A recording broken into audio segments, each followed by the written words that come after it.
Yes news में आप सभी दर्शकों का स्वागत है। मैं आपके साथ इलियास बड़ेघर। आइए देखते हैं आज की खबर क्या कहती है।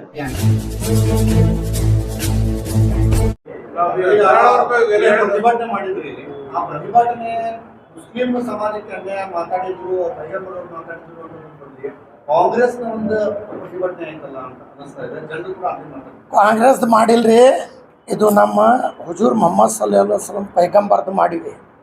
ಕಾಂಗ್ರೆಸ್ ಒಂದು ಕಡೆ ಇಡ್ರಿ, ಎಲ್ಲ ಸಮಾಜವರು ಎಲ್ಲರೂ ಬಂದು ಎಲ್ಲ ಸ್ವಾಮೀಜಿಗಳು ಎಲ್ಲ ಹಿಂದೂ ಮಂದಿ ಎಲ್ಲ ಹಿಂದೂ MLAಗಳು ಎಲ್ಲ ದೊಡ್ಡ ಲೀಡರ್ಗಳು ಬಂದು ನಮ್ಮ ಪ್ರವಾದಿ ಮೊಹಮ್ಮದ್ ಸಲ್ಲಲ್ಲಾಹು ಅಲೈಹಿ ವಸಲ್ಲಂಗೆ ಆ ಹುಚ್ಚು ನಾಯಿ ಮತ್ತು ಒಂದು ಧರ್ಮಗುರು ರೀ, ಧರ್ಮಗುರುಗೆ ಏನಂತಾರೆ ಹೇಳ್ರಿ. ಎಲ್ಲ ತಾಯಿ ಎಲ್ಲರ ತಾಯಿ ಇದ್ದಂಗೆ ಆ ಧರ್ಮಗಳಿಗೆ ಹೇಳಿದ್ರೆ ನಮ್ಗೆ ಹೇಳ್ದಂಗೆ ತಾಯಿ ಗಂಡ ಅಂದ್ರೆ ಮತ್ತು ಅವ ಎಲ್ಲಿಂದ ಹುಟ್ಟಾನ ಹೇಳವ, ತಾಯಿಲಿಂದೇ ಹುಟ್ಟಾನಲ್ರಿ. ಅವ್ರ ತಾಯಿ ನಮ್ಮ ತಾಯಿನೇ.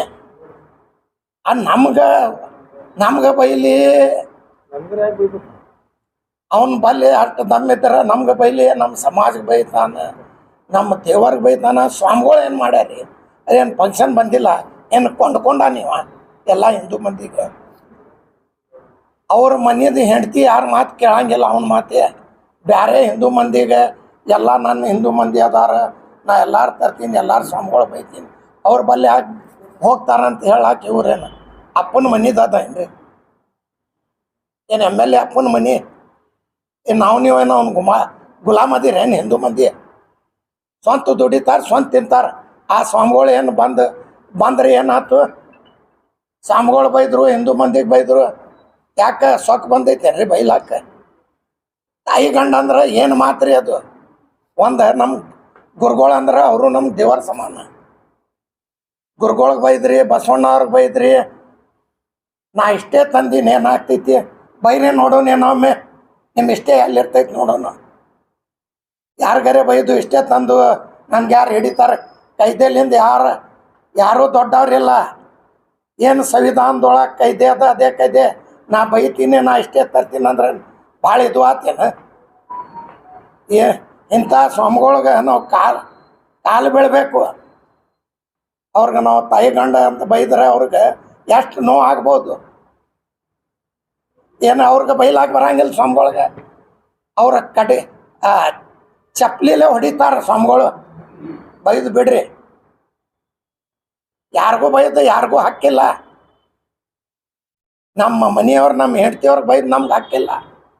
ಕೈದೆ ಹಂಗದ. ಸ್ವಾಮಿಗಳು ಧರ್ಮದವರೇ ಅವ್ರಿಗೆ ಬುದ್ಧಿ ಹೇಳ್ಬೇಕಲ್ಲ. ಈ ಪ್ರತಿಭಟನೆಯಲ್ಲಿ ಎಲ್ಲಿಯೂ ಕೂಡ ಭಾರತ್ ಮಾತಾ ಕಿ ಜೈ ಅನ್ನಲಿಲ್ಲ, ಭಾಳ ಸಲ ಆರೋಪ ಹೇಳ್ತಾರೆ. ಅವ್ರ ಆರೋಪ ಜೈಕಾರ ವಾಸ್ತವಿಕತೆ ಧಿಕ್ಕಾರ ಕೂಗ್ಲಿಲ್ಲ. ಪಾಕಿಸ್ತಾನ್ ಧಿಕ್ಕಾರ ಅಂತ ಹೀಗೆ ಕೂಗ್ತಿರ್ರಿ. ಅಲ್ಲಿ ನಾವು ಕೂದ್ಗಿದ್ರೆ ಅಷ್ಟು ಕಟ್ ಮಾಡಿ ಪಾಕಿಸ್ತಾನದ ಹೇಳ್ಬಿಡ್ತಾರೆ. ಪಾಕಿಸ್ತಾನ ನೀಚ್ ಪಾಕಿಸ್ತಾನ ಹೆಸರು ನಾವು ತಗೊಳಂಗಿಲ್ಲ. ಆ ಬಸನಗೌಡ ಪಾಕಿಸ್ತಾನ ಹುಟ್ಟ್ಯಾನ, ಮುಂಜಾನೆಯಲ್ಲಿ ಸಂಜೆ ತನ ಪಾಕಿಸ್ತಾನ ಹೇಳ್ತಾನೆ. ಪಾಕಿಸ್ತಾನ ಸಪೋರ್ಟ್ ಮಾಡೋ ಅಂದ್ರೆ ಬಸನಗೌಡ ಒಬ್ಬನೇ. ಎಲ್ಲಕ್ಕಿಂತ ಪ್ರೋಗ್ರಾಮ್ ಶುರುವಾಗಕ್ಕಿಂತ ಮುಂಚೆ 2 ನಿಮಿಷ ನಾವು ಕಾಶ್ಮೀರದೊಳಗೆ ಆಗಿದ್ದು, ಪಹಲ್ಗಾಮ್ ಒಳಗೆ ಆಗಿದೆ ಭಯೋತ್ಪಾದಕ. ಅದಕ್ಕೆ ಖಂಡಿಸಿ ನಾವು ಮೌನ ಆಚರಣೆ ಮಾಡಿದೆವು. ಮತ್ತು ಅದು ದೇಶದ ಪರವಾಗಿ ಅಲ್ಲನ್ರಿ. ನೀವೇ ಪ್ರಮೋದ್ ಮುತಾಲಿಕ್ ಯತ್ನಾಳ ಏನ ಅವ್ರ ಬಗ್ಗೆ ಸ್ವಲ್ಪ ಸ್ಪಷ್ಟೀಕರಣ ನಿನ್ನೆ ಹೇಳಿದ್ದು. ಯಾಕೆ ಜೂನಿಯರ್ ಪ್ರಮೋದ್ ಮುತಾಲಿಕ್ ಯಾಕೆ ಹೇಳಕತ್ತೀನಿ ಅಂದ್ರೆ ಅವ್ರ ಪರಿಸ್ಥಿತಿ ಮುತಾಲಿಕ್ಕಿಂತ ಪರಿಸ್ಥಿತಿ ಗಂಭೀರ ಆಗ್ಬೇಕು. ಯಾಕಂದ್ರೆ ಹೆಂಗೆ ಆಗ್ತಂದ್ರೆ ಯಾಕೆ ಹೇಳಕತ್ತೀನಿ ಅಂದ್ರೆ ಜೂನಿಯರ್ ಪ್ರಮೋದ್ ಮುತಾಲಿಕ್ ಯತ್ನಾಳ ಯಾಕೆ ಹೇಳಕತ್ತೀನಿ ಅಂದ್ರೆ, ಈಗ ನೋಡ್ರಿ ಮುತಾಲಿಕ್ ಸಾಕಷ್ಟು ನಾ ಹಿಂದೂ ಹೀರೋ, ನಾ ಹಿಂದೂ ಹುಲಿ ಅಂತ ಹೇಳಿ ಅವ್ನ ಜೀವನ ತುಂಬ ಎಲ್ಲ ಹಿಂದೂ ಪರವಾಗಿ ಅವು ಇವು ಬರೀ ಇತರ ಮುಸಲ್ಮಾನ ಬಗ್ಗೆ ಕೆಟ್ಟ ಶಬ್ದ ಹೇಳಿ ನಾ ಹೀರೋ ಆಗ್ತೀನಿ, ಲೀಡರ್ ಆಗ್ತೀನಿ ಅಂತೇಳಿ ಭಾಳಷ್ಟೆಲ್ಲ ವಿಚಾರ ಮಾಡ್ಕೋತ ಈಗ ಎಲ್ಲಿಗೆ ಬಂದಿತ್ತ ಪರಿಸ್ಥಿತಿ ಮುತಾಲಿಕ್ ಅದನ್ನು ನೀವು ಅರ್ಥ ಮಾಡ್ಕೊಳ್ಳಿ. ಈಗ ಮುತಾಲಿಕ್ ಮೊನ್ನೆ ಹೋದ ಇಲೆಕ್ಷನ್ ಸಹಿತ BJPಗೆ ಕೈಕಾಲು ಬಿದ್ದ ಆತ ಕ್ಯಾಮ್ರಾ ಮುಂದೆ ನಿಮ್ಮೆಲ್ಲ ಮಾಧ್ಯಮದವ್ರ ಮುಂದೆ ಗಳು ಅಂತೇಳಿ ಆತ ನಾನು ಟಿಕೆಟ್ ಕೊಟ್ಟಿಲ್ಲ, ಇಷ್ಟೆಲ್ಲ ನಾ ಹಿಂದೂ ಇದ್ದೀನಿ ಅಂತ ಹೇಳಿದ್ರು ಸಹಿತ ನನಗೆ ಕೊಟ್ಟಿಲ್ಲ ಅಂತೇಳಿ ಹೇಳ್ದ. ಇವತ್ತು ಎರಡು ಕಡೆ ಜೂನಿಯರ್ ಮುತಾಲಿಕ್ ಅವಾಗ ನಿಂತಿದ್ರು, 2,000 ಓಟ್ ತೊಗೊಂಡಿಲ್ಲ. ಅಂದ್ರೆ ಜನ ಏನದಾರ ಭಾಳ ಇವತ್ತಿನ ದಿವಸ ನಮ್ಮ ಕರ್ನಾಟಕ ಜನ ಭಾಳ ಹುಷಾರದಾರ, ಬುದ್ಧಿವಂತರದಾರ. ಇವತ್ತು ತೊಗಾಡಿ ಅಂದ ಪರಿಸ್ಥಿತಿ ಏನಾಗ್ಯದ ನೋಡ್ರಿ ನೀವು. ಪ್ರವೀಣ್ ತುಗಾಡಿ ಎಲ್ಲ ಹೆಸರು ಕೇಳಕ್ಕೆ ಬರ್ತದೆ ಅದಕ್ಕೆ ಎಲ್ಲ ಕೇಳಿದ್ರೆ ಪ್ರವೀಣ್ ತುಗಾಡಿ ಬಗ್ಗೆ ಒಂದು ಪರಿಸ್ಥಿತಿ ಏನಾಗ್ಯದ ಅಂದ್ರೆ ಆರಾಮಿಲ್ಲ. ಅವ್ನಿಗೆ ಒಂದು ಪರಿಸ್ಥಿತಿ ದವಾಖಾನೆಗೆ ಒಯ್ದು ತೋರಿಸ್ಲಾಕ ಸಹಿತ ಯಾರು ದಿಕ್ಕಿಲ್ಲ. ಅವ್ನಿಗೆ ಪ್ರವೀಣ್ ತೊಗಾಡಿ ಅಂತ ಪರಿಸ್ಥಿತಿ ಅಲ್ಲಿಗೆ ಬಂದದ ಇವತ್ತು.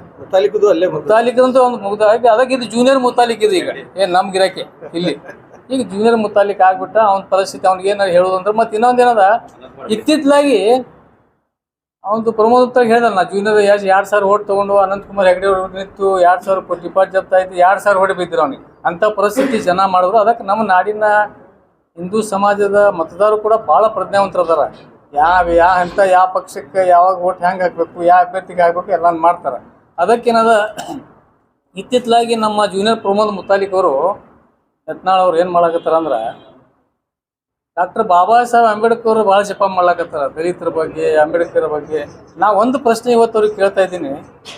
ಪುಣ್ಯಾತ್ಮ ಇಷ್ಟು ಸಂಸ್ಥೆಗಳು, ಬ್ಯಾಂಕ್ಗಳು ಏನೇನೋ ಮಾಡಿ ಒಂದರೆ ದಲಿತ ಒಬ್ಬ ಸದಸ್ಯತೆ ಮಾಡ್ಕೊಂಡು ನಿಂದೇನೋ ಒಂದು ಹೇಳಿಬಿಡು. ಇವತ್ತು ಒಬ್ಬ ನೌಕರಿ ತೊಗೊಂಡು ಅಥವಾ ಯಾವ್ದಾದ್ರು ಸಂಸ್ಥೆ ಒಳಗೆ ನಿರ್ದೇಶಕ ಆಗಲಿ ಸದಸ್ಯತೆ ಹೇಳಿ ಯಾರಿಗೆ ಸುಮ್ಗೆ ಬೋಗಸ್ ಏನ್ರಿ ಭಾಳ ದಲಿತರ ಬಗ್ಗೆ ಇಷ್ಟು ಕಾಳಜಿ ಮಾತಾಡೋದಂದ್ರೆ ಏನಿಲ್ಲ. ಒಂದು ಸಂಸ್ಥೆ ಒಳಗೆ, ಬ್ಯಾಂಕ್ ಒಳಗೆ ಎಲ್ಲ ಕಡೆ ನೀವೊಂದು ನಿಂದು ಏನು ಸಮಿತಿ ಮಾಡಿ ಅಥವಾ ಮತ್ತು ಏನಾರ ಒಂದು ಫ್ರೀ ಒಂದು ದಲಿತ ವಿದ್ಯಾರ್ಥಿ ನಿನ್ನ ಸಂಸ್ಥೆ ಒಳಗೆ, ಶಿಕ್ಷಣ ಸಂಸ್ಥೆ ಒಳಗಾಗಲಿ ಒಂದು ದಲಿತ ವಿದ್ಯಾರ್ಥಿಗಳ ಫ್ರೀ ಸೀಟ್ ತೊಗೊಂಡಿದ್ದ ಇದ್ರೆ ಹೇಳಿ ನೀವು.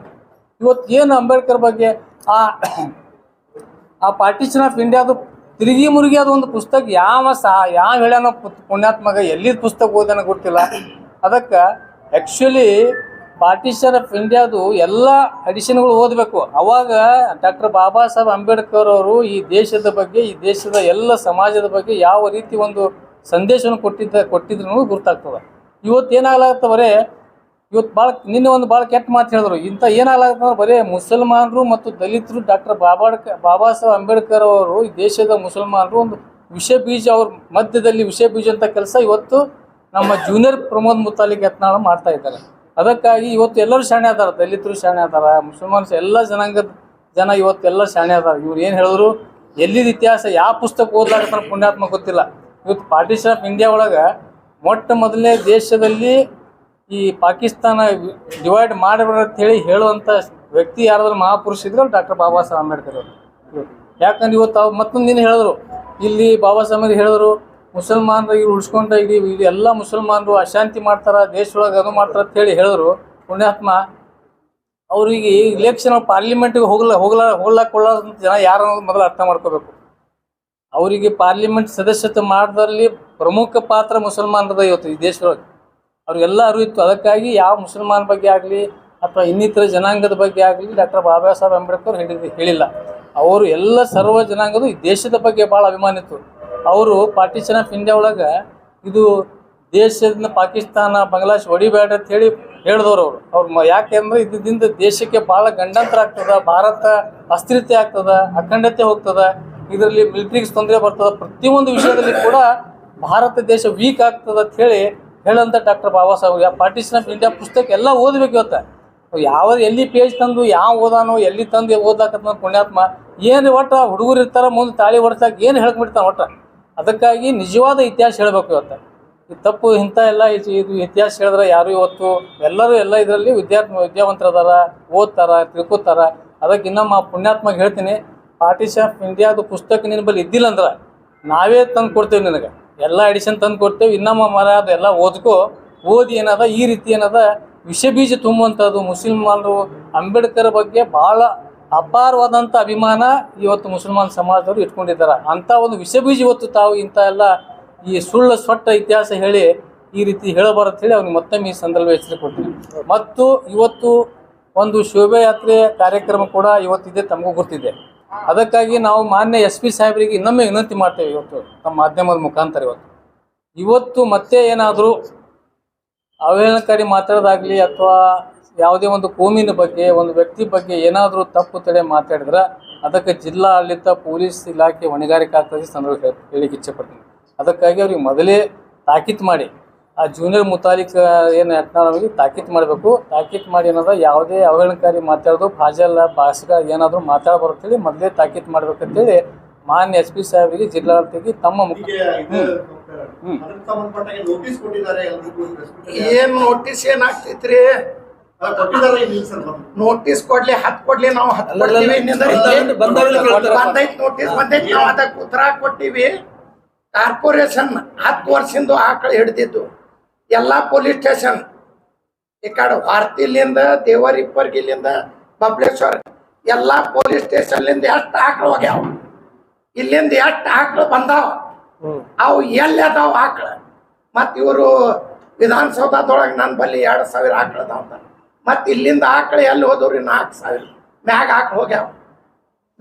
ಇಲ್ಲಿಂದ ಆಕಳ ಇಲ್ಲಿಂದ ಹೋದು ಎಲ್ಲಿ? ಮತ್ ನೀವು ನ್ಯೂಸ್ ಮಾಡಿರಿ ಎಲ್ಲ ಅದು ದನಗಳು ಇದು ಬ್ಯಾರೆಯವ್ರದ್ದು ಅದಾರಿಂತ ಮಾಲಕರು ದನಗಳು ಅದಾವ. ನಂದೇ ಸತ ಗೌರಿ ನಂದೇ ಆಕಳ ತುಡುಗಾಗೈತೆ ಕೊಟ್ಟಿದ್ರು. ನೀವು ಇದ್ರಾಗ ಬರಬೇಡ್ರಿ. ನಾವು ಹೇಳಿದ್ದು ಬಸನಗೌಡ ರಾಮನಗೌಡ ಪಾಟೀಲ್. ಅವ ನಮ್ಮ ಮ್ಯಾಗ ಕೇಸ್ ಮಾಡ್ಲಿ, ಅವನ ಮ್ಯಾಗ ನಾವು ಕೇಸ್ ಮಾಡ್ಲಿ. ಇದು ಆಕಳ ಅಧ್ಯಕ್ಷ ನಾದಿನಿ. ನಾ 2,000 ಗೋ ಸಾಕಿನಂತ ಅವ್ರು ಅಂದಾರ. ಈ ನಮ್ಮ ಬಿಜಾಪುರದು ಅವ್ರು ಖರೆ ಹರ್ಷ ಶೆಟ್ಟಿ ಮಕ್ಕಳಿಗೆ ಬಸನಗೌಡ ಒಂದು ಇಲ್ಲಿಂದ ನಮ್ಮ ಗೋಶಾಲೆಗೆ ಆಕಳ ಹೋಗಿಲ್ಲ, ನಮ್ಮ ಗೋಶಾಲೆಗೆ ಬಂದಿಲ್ಲ ಅಂತ ಹಾನಿ ಮಾಡಲಿ. ಅವರು ಕ್ಷಮಾ ಕೇಳಂದಾರ. ನಾ ಕ್ಷಮಾ ಪೂರ ಮಂದಿಗೆ ಕೇಳ್ತೀನಿ. ಅವ್ರ ಸಿದ್ದೇಶ್ವರ ಗುಡಿ ಮುಟ್ಟಬೇಕು. ಇದು ಇಲ್ಲಿಂದ ಆಕಳು ಒಯ್ದೆಲ್ಲ ಅಲ್ಲಿ ಹಿಡಿದು ಕೊಟ್ಟಾರ. ಮಹಾನಗರ ಪಾಲಿಕೆಯವರು ಎಲ್ಲ ಪೊಲೀಸ್ ಸ್ಟೇಷನ್ ವಾರ್ತಿ ತಿಕೋಟ ದೇವರಿಪ್ಪರ್ಗಿ ಮತ್ತು ನಮ್ಮ ಕೋಲಾರ ಎಷ್ಟು ಆಕಳು ಹಿಡ್ದಿದ್ದು ಆ ಆಕಳ ಸೀದಾ ಗೋಶಾಲೆಗೆ ಬಂದಾವ. ಮತ್ತು ಇಲ್ಲಿಂದ ಒಂದು 2,000-4,000 ತನ ಆಕಳು ನಂದೇ ಸ್ವತಃ ಗೌರಿ ಆಕಳು ನಂದೇ ಹೋಗಿತ್ತು. ಇನ್ನು ನನ್ನ ಮನ್ಯಾಗ 8 ಆಕಳು ಅದಾವ. ನೀವು ಬೇಕಾದ್ರೆ ಯಾವಾಗ ಬೇಕಾದವಾಗ ಬಂದು ನೋಡ್ಬೋದು. ನನ್ನ ಆಫೀಸ್ ಮುಂದೆ ಸ್ವಂತ ಸಾಕಿನ ನಂದೇ ತುಡುಗಾಗ್ಯಾವ ಅಂದ್ರೆ ಇವರು ಹಿಡ್ಕೊಂಡು ಒಯ್ತಾರೆ, ಅಲ್ಲಿ ಕೊಡ್ತಾರೆ. ಅಲ್ಲಿಂದ ಆಕಳು ಎಲ್ಲಿ ಹೋಗ್ತಾವ? ನಾವು ಸಿದ್ದೇಶ್ವರ ಸಂಸ್ಥೆ ಅವರು ಬೇರೆಯವ್ರು ಯಾರೂ ಸಂಬಂಧ ಇಲ್ಲ. ನಾವು ಹೇಳೋದು ಬಸನಗೌಡರು ಒಬ್ರಿಗೆ. ಮತ್ತು ನಿಮ್ಮಲ್ಲಿ 2,000 ಆಕಳು ಬಂದಾವ. ಎಲ್ಲಿಂದ ಬಂದಾವ? ಎಲ್ಲಿಂದ ತಂದಿರಿ? ನೀವು ಖರೀದಿ ಮಾಡಿದ್ರ ರಸೀಟ್ ತೋರಿಸ್ರಿ. ದಾನ ಕೊಟ್ಟಾರಂತಾರೆ. ದಾನ ಹೆಂಗೆ ಕೊಡ್ತಾರೆ? ನಮ್ಮ ಆಕಳು ಹಿಡ್ಕೊಂಡು ಹೋಯ್ತಿದ್ದು ನಮ್ಮ ಆಕಳ ತಿರುಗಿ ನಾವು ಬೇಡಿದ್ರೆ ಕೊಟ್ಟಿಲ್ಲ ನಮ್ಗೆ. ಗೋಶಾಲೆಯಿಂದ ಎಲ್ಲಿ ಹೋಗ್ತಾವ್ರಿ? ಏನು ಸಾಯ್ತಾವ? ಸಾಯಿದ್ರ ಅದಕ್ಕೇನು ಪಂಚನಾಮ ಮಾಡಿರಿ? ಇವ್ರ ಪ್ರಶ್ನೆ ಏನದ? ಎಲ್ಲಿ ಹೋಗ್ಯಾವ ಆಕಳುಗಳು ಹೋಗಿ ಗೋಶಾಲೆ ಕೊಟ್ಟಿದ್ದಾರೆ. ಅವು ಎಲ್ಲಿದಾವ ಕೇಳ್ತಾರ. ಅವ್ರು ಲೆಕ್ಕ ಕೊಡ್ರಿ. ಎಲ್ಲದಾವ? ಎಲ್ಲಿ ಏನ್ ಮಾಡ್ತಾ ಇದ್ದೀವಿ? ಅದು ಸಾಯ್ಬೇಕು, ಪಂಚನಾಮ ಮಾಡಬೇಕು, ಡಾಕ್ಟರ್ ಕರೆದು ಪಂಚನಾಮ ಮಾಡ್ಬೇಕು, ಇಲ್ಲಿ ಕಣ್ಣು ಮಾರಬೇಕು. ಲೆಕ್ಕ ಕೊಡ್ರಿ ಅನ್ನೋ ಒಂದು ಪ್ರಶ್ನೆ ಕರೆಕ್ಟ್ ಆಯ್ತು. ಇನ್ನೊಂದೇನಂತಂದ್ರೆ ಕಲಬುರಗಿಗೆ ಕಸಾಯಿಖಾನೆ ಕಳಿಸಿದಾರೆ ಅಂತ ಆರೋಪ ಮಾಡಿದ್ರಲ್ಲ, ಅದಕ್ಕೆ ಆರೋಪ ಮಾಡೀನಿ. ಅವ್ರಿಗೆ ನಾ ಚಾಲೆಂಜ್ ಆಗಿ ಮಾಡೀನಿ, ಬಸನಗೌಡ್ರಿಗೆ ಮಾಡೀನಿ. ಅವ್ರು ಏನಂದ್ರು, ನಮ್ಮ ಸಿದ್ದೇಶ್ವರ ಸಂಸ್ಥೆ ಅವ್ರ ಕೇಸ್ ಮಾಡ್ಯಾರ, ಅವ್ರು ಯಾಕೆ ಮಾಡ್ತಾರೆ? ಅವ್ರಿಗೆ ನಾವು ಅಂದೇ ಇಲ್ಲ. ನಾವು ಅಂತೀವಿ ಬಸನಗೌಡ್ರಿಗೆ, ನಿಮ್ಮ ಗೋಶಾಲೆ ಅದಂದ್ರೆ ನೀವು ಎಲ್ಲಿಂದ ತಂದಿರಿ, ಎಷ್ಟು ತಂದಿರಿ, ಇಲ್ಲಿಂದ ಎಷ್ಟು ಹಿಡ್ಕೊಂಡು ಹೋಗಿರಿ. ಹರ್ಷ ಶೆಟ್ಟಿನೂ ಹಾನಿ ಮಾಡಬೇಕು, ಮಕ್ಕಳಿಗೇನು ಹಾನಿ ಮಾಡಬೇಕು, ಬಸನಗೌಡ ಸ್ವತಃ ಬಂದು ಹಾನಿ ಮಾಡಬೇಕು. ನಾನು ಗೋಶಾಲೆಗೆ ಒಂದು ಆಕಳು ಬಂದಿಲ್ಲ, ನಾವು ಸ್ವತಃ ಖರೀದಿ ಮಾಡೀನಿ. ಗೋಶಾಲೆ ಅವ್ರ ಮಗನ ಹೆಸರು ಅವು ಎಲ್ಲಿಗೆ ಏನು ಹೋಗಿದಾವಲ್ಲ, ನಿಮ್ಮ ಪ್ರಕಾರ ಎಲ್ಲಿ ಹೋಗಿದಾವ? ನಿಮ್ಮ ಸತ್ತಿದ್ರೆ ತೋರಿಸ್ಬೇಕು. ಎಲ್ಲಿಕಂದ್ರೆ ಅವ್ರು ಮಾರ್ತಿಂದಾರ ಗೋಶಾಲೆ ಅದ್ರ ಅರ್ಥ ಗುಲ್ಬರ್ಗಕ್ಕೆ ಹೋಗಿಲ್ಲ ಅಂತ ಹೇಳ್ತಾರ. ಬೇರೆ ಕಡೆ ಕಳಿಸ್ಯಾರ ಅಂದಂಗ ಆಯ್ತಲ್ಲ. ಗುಲ್ಬರ್ಗಾನೇ ಹೋಗ್ಲಿಲ್ಲ ಇಲ್ಲ ಅಂದಾಗ ಇನ್ನೊಂದ್ ಕಡೆ ಕಳಿಸ್ಯಾರ. ಎಲ್ಲಿ ಹೋದಾವು? ಅಲ್ಲೇನು ಇಲ್ಲ, ಎಲ್ಲಿನೂ ಇಲ್ಲ ಅಂದ್ರೆ ಎಲ್ಲಿದಾವ? ಗುಲ್ಬರ್ಗ ಹೋಗಿಲ್ಲ. 8 ವರ್ಷದಿಂದ ಆಕಳು ಹೋಗ್ಯಾವ. ಎಲ್ಲಿದಾವ? 8 ವರ್ಷ ಬಿಜಾಪುರದೊಳಗಿಂದ ಎಲ್ಲ ಹಿಡ್ಕೊಂಡು ಹೋಗ್ಯಾರ. ಮತ್ತು ಅದಕ್ಕೆ ಸರ್ಕಾರದಿಂದ ದೇಣಿಗೆ ಎಷ್ಟು ಬತ್ತು, ಧನಸಹಾಯ ಎಷ್ಟು ಬತ್ತು, ಎಷ್ಟು ಆಕಳುಗಳು ಬಂದು ಅವು ಮಾರಾಟ ಎಷ್ಟು ಆದವು, ಸತ್ತು ಎಷ್ಟು, ಅವ್ರು ಸಮಾಧಿ ಮಾಡಿದ್ರ? ಒಂದ್ ನಿಮಿಷ ಕೇಳಿ. ಅವ್ರು ನೋಟಿಸ್ ಕೊಟ್ಟಾರ. ಇದ್ರ ಮ್ಯಾಗ ನಾವು ಕೇಳ್ತೀವಿ. ನಾವು ನೋಟಿಸ್ ಉತ್ತರ ಕೊಟ್ಟಿವಿ. ಅವ್ರು ಒಂದು ಕೊಟ್ರೆ ಮತ್ತೆ ನಾವು ಅದಕ್ಕೆ ಕೇಳ್ತೀವಿ. ಈ ಉತ್ತರ ಕೊಟ್ಟಿದ್ದೀರಿ ಉತ್ತರ ಕೊಟ್ಟಿವಿ. ಎಷ್ಟು ಜನಕ್ಕೆ ನೋಟಿಸ್ ಕೊಟ್ಟಿದ್ದಾರೆ? ಎಷ್ಟು ಜನಕ್ಕೆ ನೋಟಿಸ್ ಕೊಟ್ಟಿದ್ದಾರೆ? ಏನ್ ನನ್ಗೆ ತೈರೆ ನಾವು ಒಬ್ಬನೇ ಮಾತಾಡಿ ನನ್ಗೆ 10 ನೋಟಿಸ್ ಬಸನಗೌಡ ಕೊಡ್ಲಿ, 10 ನೋಟಿಸ್ ನಾ ಬಸನಗೌಡ ಉತ್ತರ ಕೇಳ್ತೀನಿ. ಆ ಉಳ್ಕಿದ ಮಂದಿ ಇಂಪಾರ್ಟೆಂಟ್ ಇದೆ ಅದು. ಇಲ್ಲ. ಎಲ್ಲರೂ ಕೊಟ್ಟೇರಿ. ಇನ್ನೂ ಸ್ವಲ್ಪ ತಡ್ರಿ. ಅವ್ರು ಹೇಳೋದು ಇಂಪಾರ್ಟೆಂಟ್ ಭಾಳ ಇದೆ. ನಾನು ಬಸನಗೌಡರ ಮೇಲೆ ಆರೋಪ ಮಾಡಿದ್ದೀನಿ, ನನಗೆ ಬಸನಗೌಡ ನೋಟಿಸ್ ಕೊಡ್ಲಿ. ಸಮಾಜದವರು, ಸಿದ್ದೇಶ್ವರ ಸಂಸ್ಥಾದವರು, ಯಾರೋ ಇಂಡಿಯನ್ ಕೂತು ವಕೀಲರು, ಹಿಂದೂ ಸಂಘದವ್ರು ಮಾಡೋ ಅವಶ್ಯಕತೆ ಇಲ್ಲ. ಅವ್ರು ಯಾರ ಮೇಲೆ ಆರೋಪ ಮಾಡಿಲ್ಲ. ಈಗ ಒಂದ್ ನಿಮಿಷ, ನೋಟಿಸ್ ಏನ್ ಬಂದಿದೆ ಸರ್, ಅದು ಸಿದ್ದೇಶ್ವರ ಸಂಸ್ಥೆ- ಅವ್ರು ಯಾಕೆ ಕೊಡ್ತಾರೆ? ಸಿದ್ದೇಶ್ವರ ಸಂಸ್ಥೆಯವರು ನಿಮಗೆ ನೋಟಿಸ್ ಕೊಟ್ಟಿದ್ದಾರೋ ಅಥವಾ ಹೆಸರಲ್ಲೇ ಬಂದ್ರೆ ಹಿಂದೂ ಸಂಘಟನೆ? ನೀವು ನಮ್ಮ ಬಸನಗೌಡರು ಬ್ಯಾಂಕ್ ನಡೆಸ್ತಾರ, ಗೋಶಾಲೆ ನಡೆಸ್ತಾರ, ಸಾಲಿ ನಡೆಸ್ತಾರ, ಅವ್ರು ಏನೇನು ಫ್ಯಾಕ್ಟ್ರಿ ನಡೆಸ್ತಾವ ಅದವ್ರು ಕೂಡ ನಮ್ಮ ಬಸನಗೌಡರು ಭಾಳ ಚಲೋ ಮಂದಿ, ಭಾಳ ಚಲೋ ಅದಾರ. ಅವ್ರು ನೀವು ಆಕಳ ಮಾರಿರ ಅಂತ ಹೇಳಿರಿ, ಅದಕ್ಕೆ ಆರೋಪ ಮಾಡಿರಿ. ನಿಮ್ದೇನದ? ನಾ ಏನಂದ್ರಿ, ಬಿಜಾಪುರದೊಳಗಿಂದ ನಿಮ್ಗೆ ಗೋಶಾಲೆಗೆ ಒಂದು ಆಕಳ ಬಂದಿಲ್ಲ ಅಂತ ನೀವು ಸಿದ್ದೇಶ್ವರ ಗುಡಿ ಮುಟ್ರಿ, ನೀವು ಏನು ಕ್ಷಮಾ ಕೇಳ್ಬೇಕಂದ್ರು ನಾ ಕ್ಷಮಾ ಕೇಳ್ತೀನಿ. ಮತ್ತು ನೀವು ಮುಟ್ರಿ, ನಾ ಎಲ್ಲ ಕ್ಷಮಾ ಕೇಳ್ತೀನಿ. ನೀವು ಮುಟ್ಲಿಕ್ಕಂದ್ರೆ ನಮ್ಮ ಗೋಶಾಲೆದೆಲ್ಲ ಆಕಳ ನೀವು 2000 ಎಲ್ಲಿಂದ ಖರೀದಿ ಮಾಡಿರಿ? ಬಂದೈತಿ ಗೋಶಾಲೆಯಲ್ಲಿ ಸಂಸ್ಥಾ ಬಸನಗೌಡ ಮಾಡಬೇಕು. ಸಿದ್ದೇಶ್ವರ ಸಂಸ್ಥಾ ನೀವು ಇಷ್ಟು ಮಂದಿ ಅದಿರಿ, ನಾನು ನಿಮ್ಗೆ ಹೇಳಿಲ್ಲ, ನಾ ಹೇಳಿನಿ ಬಸನಗೌಡ್ರಿಗೆ. ಅಲ್ಲ, ಅದು ಸಂಸ್ಥಾದ ಅಡಿಯಲ್ಲಿ ಸಾಹೇಬ್ರೆ, ನಾವು ಹೇಳೋದು ಬಸನಗೌಡರು ಏನಂತಾರ ಇದು ಅಂತ ತಿಳ್ಕೊರಿ. ನಾ ಗೋಶಾಲೆ ನಡೆಸ್ತೀನಿ, ನನ್ನ ಬಲ್ಲಿ 2000 ಆಕಳದಾವ, ಉಳ್ಕಿದವ್ರು ಗೋಶಾಲೆ ಮಾಡಂಗಿಲ್ಲ. ಎಲ್ಲಿಂದ ತಂದಿರಿ ಗೋ ನೀವು? 8 ವರ್ಷ ನಮ್ಮ ಬಿಜಾಪುರದೊಳಗಿಂದೆಲ್ಲ ಹಿಡ್ಕೊಂಡು ಹೋಗಿರಿ. ನಾ ಕಟ್ಟಿದ್ ಒಯ್ದಾರ, ನಂದು 2, ನೀವು ಎರಡು ನಂದು 2 ಗಂಗಾ ಗೌರಿ 2 ಹೋಗ್ಯಾರ ನಾನು. ಹೆಸರಿಟ್ರೆ ಪ್ರೇಮದಿಂದ ಇನ್ನ ನನ್ನ ಮನ್ಯಾಗ ನಾ ಸುಳ್ಳು ಹೇಳಿ ಕತ್ತೀನಂದ್ರೆ ನೀವು ರಾತ್ರಿಗೆ ಹೋಗಿ ಚೆಕ್ ಮಾಡ್ರಿ. ನನ್ನ ಆಫೀಸ್ ಮುಂದೆ ನಾ ಆಕಳ ಕಟ್ಟಿನಿ, ಆಕಳ ಸಾಕಿನಿ 20 ವರ್ಷಲಿಂದ. ನಮ್ಮ ಅಪ್ಪರ್ಲಿಂದ ನಾವು ಆಕಳ ಕುರಿ ಸಾಕ್ತೀವಿ, ಎಲ್ಲರ ಮನೆಯಾಗ ಹಾಕು. ಸ್ವಂತ ನಾವು ಆಕಳಿಗೆ ಹಾಕ್ತೀವಿ. ಇಲ್ಲಿಂದ ಎಲ್ಲ ಪವರ್ದೊಳಗೆ MLA ಪವರ್ದೊಳಗೆ ಗೋಶಾಲೆ ಕಮಿಷನರ್ ಕಡೆಯಿಂದ ಹೇಳಿಸ್ ಕಾರ್ಪೊರೇಷನ್ಲಿಂದ ಎಲ್ಲ ಒಯ್ದಾರ. ಗಾಂಧಿ ಚೌಕದೊಳಗೆ ಪೊಲೀಸ್ ಸ್ಟೇಷನ್ದೊಳಗೆ ಒಯ್ದಾರ. ಯಾರಿಗೂ ಕೊಟ್ಟಿಲ್ಲ, ಯಾರಿಗೂ ಕೊಟ್ಟಿಲ್ಲ. जैसा कि आप सब जानते हैं कि आप सभी का प्यार हमारे साथ कायम है। इसी तरह से हमारे इस चैनल को प्यार करते रहिए और हमारी सारी खबरों को लाइक, शेयर और सब्सक्राइब करना ना भूलिए। हमारा यही मकसद है कि आपको हर खबर जो है, जैसा है वैसा ही आपको हम दिखाते रहेंगे, ना किसी का पक्ष लेंगे, ना किसी के विरोध में जाएंगे। हमारे कदम सच के साथ।